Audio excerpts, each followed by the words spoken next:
Hello, my name is James Gardom and I'm going to try and answer some questions about applying to Pembroke College and to Cambridge University. Pembroke is the median college in terms of size. There are as many larger colleges as there are smaller colleges in Cambridge University. We are the third oldest college, founded in 1347 by Mary of St Paul, but we reinvent ourselves each year, so we manage to combine being very old with very new. There's an enormous range of societies and activities going on in the college, and it'd be possible to do a fresh club pretty well every week of your degree and not run out of new things to do. We are pretty central and very easy to get from the college to most of the departments in the university. And we admit about 130 undergraduate students for each year.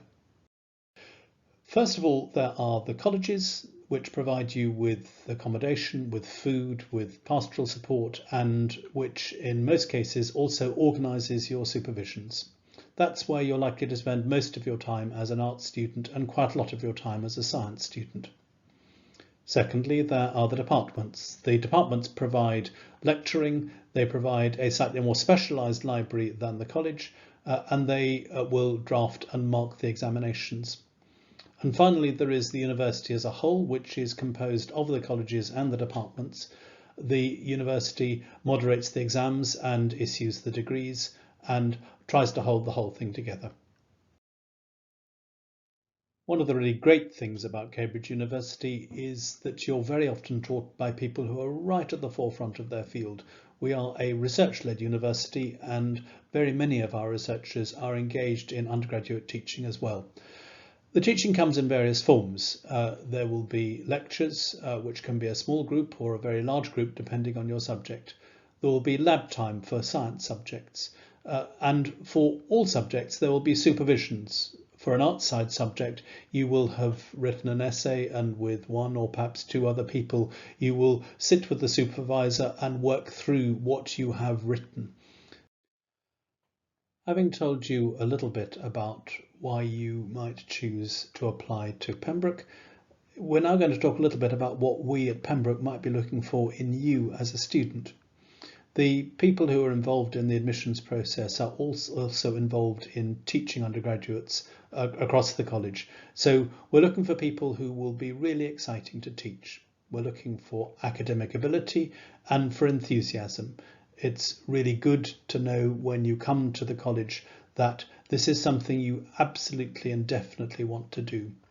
We're also looking for people who can think for themselves. It's not good enough to be very quick at remembering and just retelling to us the stuff that your teachers have told you.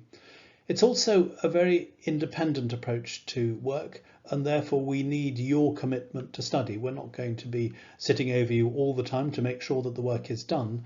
And when it comes to those supervisions, it's much better for everyone if your commitment to study has turned into an essay that you're proud of and that we can enjoy reading. As you can see here, we are looking for people who have been achieving well at school before they come on to university. In addition to the offer levels which we've indicated here, we're also very skilled at interpreting a wide range of forms of qualification from around the world. So if you aren't doing any of the exams set out on this slide, do take a look at the university website and that will give you a sense of what our usual offers are for your particular set of examinations.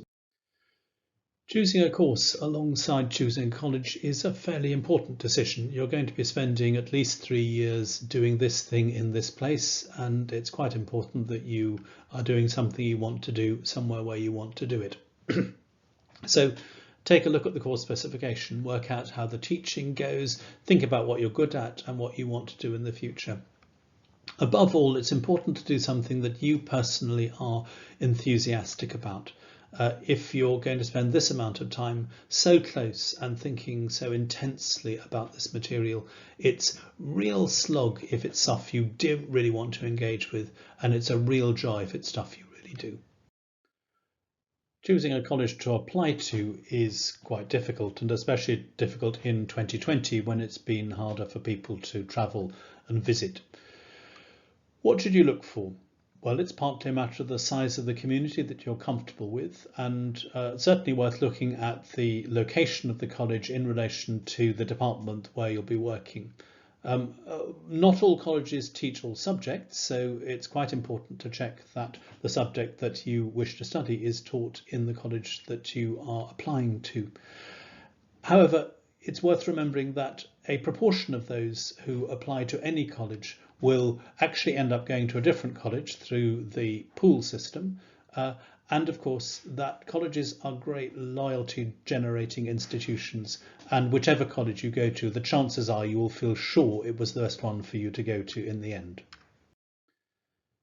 In the whole of this process, whether you end up applying to Cambridge University or to Pembroke College or not, it's really important to keep your horizons wide and to think broadly and to pick up on the widest possible range of information. This kind of wide reading will help you anyway in your A-levels. It will also help you if you come to Cambridge for interview. So read, think, reflect, and then choose. I now want to talk a little bit about the application process. There's quite a lot of myths around, and it's important to register that what we're trying to do in this whole application process is to get a sense of who you are and whether Cambridge University will be a good place for you to study. The assessment process for a place at Pembroke College or at Cambridge University involves a large number of components. All of them are important, none of them particularly more important than the others. So there will be your academic record, particularly the exams that you've already taken and how well you've done in them. You're almost certain to have an admissions assessment. Most subjects do that. Sometimes it's an admission assessment which takes place before interview. Sometimes it's something which we do when you come up for interview. You may well be asked for some written work. This should ideally be work you've already done for your final exams. It's well worth checking it through and making sure you have remembered what you have written. There's the personal statement, which tells us a certain amount about you and your interests. The teacher reference is very significant. Teachers will also want to explain how you have done relative to other candidates and other people in your class. And then there is the interview. A lot of people get very concerned about the interview, but it is not more significant than these other parts. When we come to make a decision, we look at all this information and come to a decision on the basis of everything that we have seen. This is a flow chart of the process, so you can get a sense of which stages happen at which point. Please do note the UCAS application deadline, which is the 15th of October. Your personal statement is your opportunity to tell us before interview a little bit about yourself. Try to be reasonably honest and to use your own voice, the kind of writing that you would ordinarily do. We want to know why you've chosen to do the course. That's part of being persuaded that you're really enthusiastic for it. However, it's quite important that you write your personal statement with all your university choices in mind. You have an opportunity in the SAQ to tell us specifically why you might apply to Cambridge. It's worth putting some material in about your extracurricular activities, particularly for those other universities. Cambridge takes relatively little interest in your extracurricular activities at the point of application, though we're immensely supportive of them when you finally turn up. And because this is an academic university, we really want your personal statement to be academic in focus. So 4/5 of it really should tell us about your work, why you're interested in it, what you're doing. The SAQ is the part of the application process which is specific to Cambridge only, and it allows you to tell us, for example, why you've chosen Cambridge, why you've chosen the specific course that you want to do at Cambridge, and what you see within it. It's also an opportunity to hear which options you're proposing to do within certain courses. We learn from it more about the detail of the A-level subjects that you've done, which can be helpful when it comes to interview. And there's a photograph so that when you turn up for the interview, we are convinced that the person being interviewed is the same as the one who put in the application in the first instance. At undergraduate level, each college handles its own admission process for almost all subjects, and the precise details of what written work you'll be asked to submit will come to you from the college you've applied to. Bear in mind that whatever you send to us, we will read with interest, and that having read it with interest, we may well ask you questions about it when you come to interview.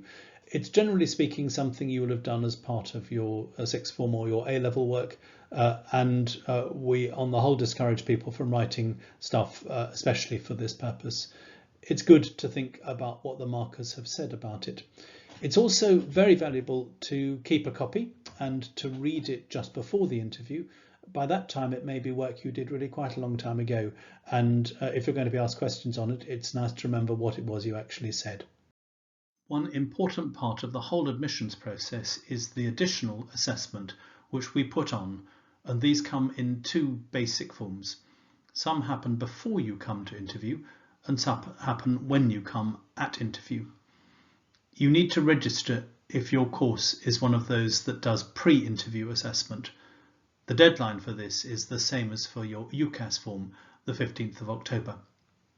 The pre-interview assessment this year will take place on the 4th of November. If you are an at-interview assessment candidate, then there will be some time set aside when you're coming up for interview for you to do some work which we can look at and make part of our eventual admissions decision. The interviews are one of the most distinctive parts of the Cambridge admissions process. That doesn't mean that they are actually the most important. So the point of an interview is to have an academic discussion. They're very much academic in focus. It's not really a matter of finding out information you already have. It's a matter of trying to combine stuff you already know with fresh ideas. They're carried out by lecturers and academics who frequently do supervisions, and in some ways they're meant to be a mini supervision so that we can discover whether you enjoy that style of teaching, whether you like having fresh ideas and having to combine those with stuff you already know, and we can work out whether we think that you would be exciting to teach and a good person to do a degree in this way.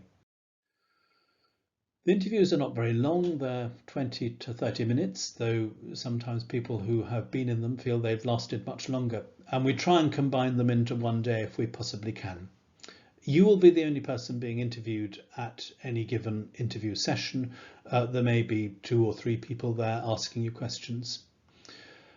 And the chances are that you'll have more than one interview, and possibly even that you might be invited back for further interviews later in the year. And they're also generally likely to happen only in the one college, the one that you applied to.